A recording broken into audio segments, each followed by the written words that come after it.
Rehab Audio Experience will teach you how to take control of your health through knowledge by optimizing performance, promoting longevity, and keeping your movement system in tune.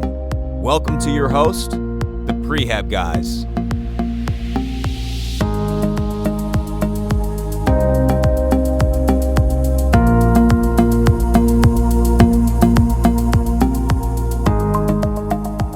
What's up, everybody? Craig, Michael, and Arash here. We're going to be talking about the process of getting into PT schools. So we're going to share a little insight into how our processes were individually unique. We'll talk a little bit about what each of us did, where we applied, what we were hoping for, and sort of how we heard back and how we all ended up eventually getting into USC. And I think what we'll also talk about is maybe what we would have done differently. Sort of looking back, reflecting on it, how the process was for ourselves, and more importantly, just giving you some advice and some recommendations about what you can do so that you have the best opportunity to get into PT schools. So I'll lead it off because Arash wants me to start. So for myself, I just went through the online process. I think it's like PT CAS, right? It's something like that. And I'm sure you guys are all a little bit more familiar with it than us. But you have to do all sorts of information, right? You have to fill out the application. You have to maybe do essays. You have to meet all the prerequisites for the different programs. For some of you, you still may be an undergrad, and you can even apply before you're done with your undergrad studies, and then you submit your grades later. I'm sure the process is a little bit different. We've been removed now for 5-6 years from it. But I can speak for myself. I believe it opened at like the end of June or early July. And to be honest, I waited. I think that's my biggest reflection is I waited too long. I mean, I still got into PT school, but applications for the programs that I wanted to apply to were due October 12th. I submitted them like October 9th or October 10th. And a lot of them do have like a first come, first serve type application. Yeah, so goes that way. Yeah. I think that's the biggest thing because a lot of the programs that I applied for on the East Coast, the deadline was October versus like USC was late December or January. And I truly believe it's a first come, first served basis. I think I heard before it closed. I was going to say, the reason I know that's true is because I got accepted before the end of my fall semester even. Yeah. I was still in class. I think it was before Thanksgiving that I got accepted. See, I took a year off. So I had waited and I was just working as a personal trainer. But that's my biggest piece of advice before I even tell you more is get your applications in immediately. I don't think PT schools take the best candidates on paper or even interview. It's a first come, first served basis. They want to fill up their classes. They want to get their quota. Of course, it's getting more and more competitive. But I think that's my biggest piece of advice is get your applications in as soon as possible. I want to echo that too. I wasn't part of a postgraduate residency, but the clinic I worked at was.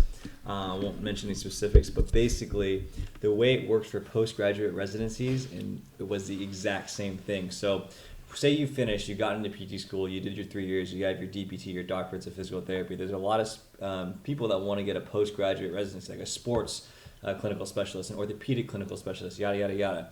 Beforehand, and it may have changed now, all the different schools had slightly different dates. So for example, say I'm applying to be an orthopedic clinical specialist. I applied to SC, Delaware, and Duke. SC's deadline, they were purposely trying to, I already mentioned the name, they're already trying to make their deadline earlier on purpose. That way, that good candidate, say I'm a very good candidate, I said SC's deadline was 2 weeks earlier than Duke and Delaware's. Then all of a sudden I get accepted to SC's earlier. Then I already say yes before even seeing if I heard back from Delaware or Duke. So it's one of those things. If you're a good candidate on paper, interview, whatever it may be, the schools are going to want to get to you first and get an acceptance from you and get a deposit from you before you hear back from other schools. So if you can get them in early, you're kind of guaranteeing that chance from all the schools that, hey, I look good, accept me now. Yeah, and I just want to reiterate that because I got waitlisted at a bunch of places. I mean, I heard back from Widener, and they had offered me a scholarship, but I wanted to go away. At the time, I was playing a lot of golf. So I wanted to go somewhere that was warm. It was between University of Miami or USC, just somewhere in California, honestly. I applied to every single school in California. I wanted to go somewhere warm. And I heard back from Widener, but then I got waitlisted at like every single school in the Philadelphia area. And I was kind of bummed about that because where I grew up over the bridge from Philadelphia and South Jersey, it was like, oh, okay, cool. It would be really nice to go to PT school in Philadelphia area, live over there, still be close to home, but I can go out in the Philadelphia area.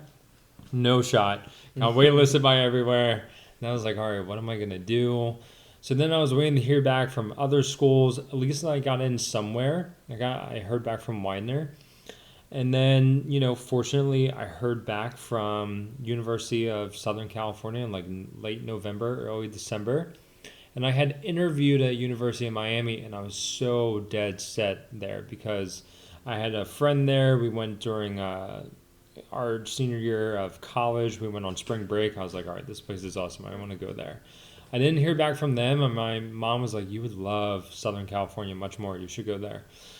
So that was a wrap for me. I decided on USC, drove out there, and that's how I met these two. Have you been to Southern California before that? No. Really? I was You just committed you to heard it. the stories. Yeah, because my mom actually grew up here. Like, my mom, she lived in Glendale for like 3-4 years. That's why she thinks it's crazy that I actually got my first job in Glendale. So I think that's pretty cool.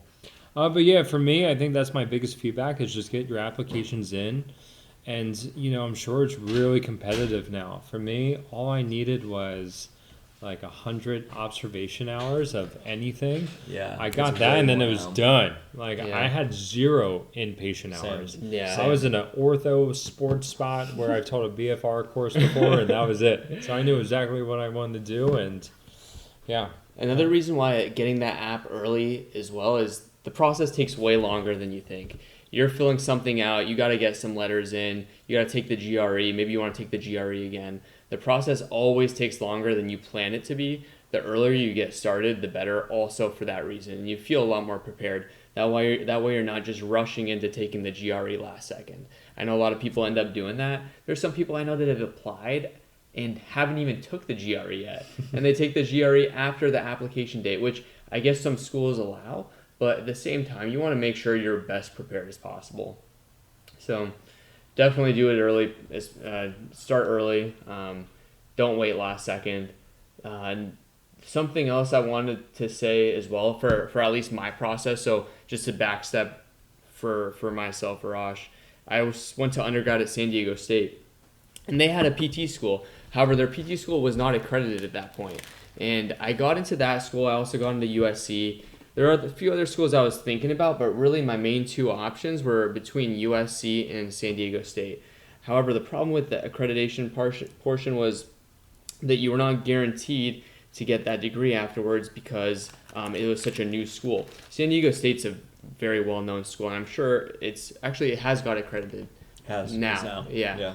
So I'm sure that was going to be the case, but for me, I know my friend at the time, Alex Cascone, who's my roommate now, kind of convinced me to do SC, and also SC was the #1 program at the time, and I think it still is. Maybe it's tied at this point.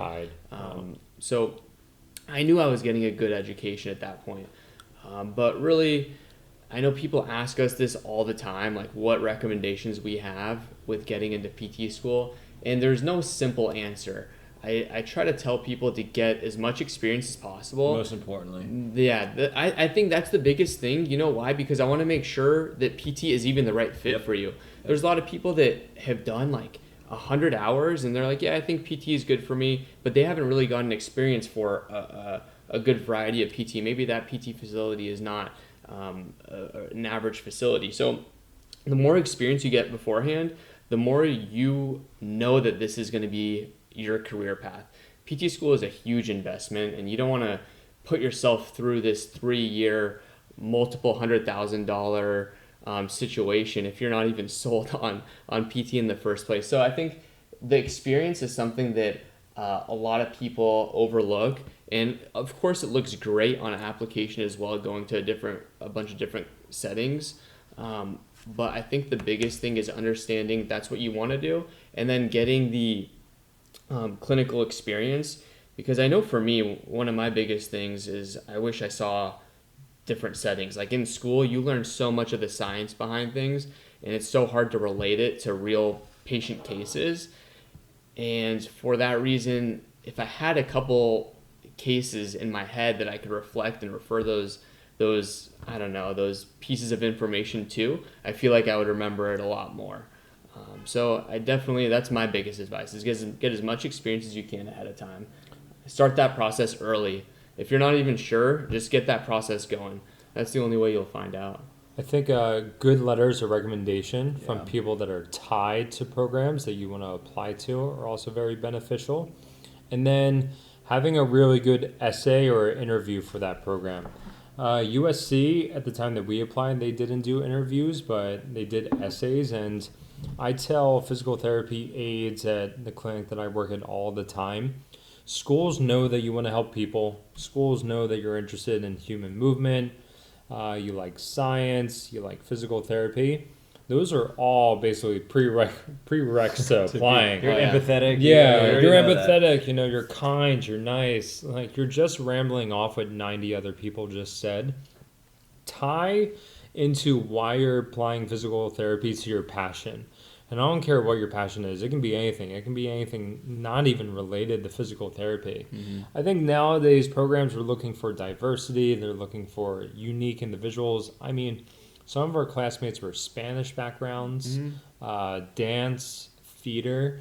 These programs are just looking to be as diverse as possible, because that's sort of what our profession stands for, is diversity and having individuals that have the knowledge that come from many different backgrounds, so that physical therapists can relate to people around the world, because all people from different backgrounds and cultures need physical therapy and would benefit from it.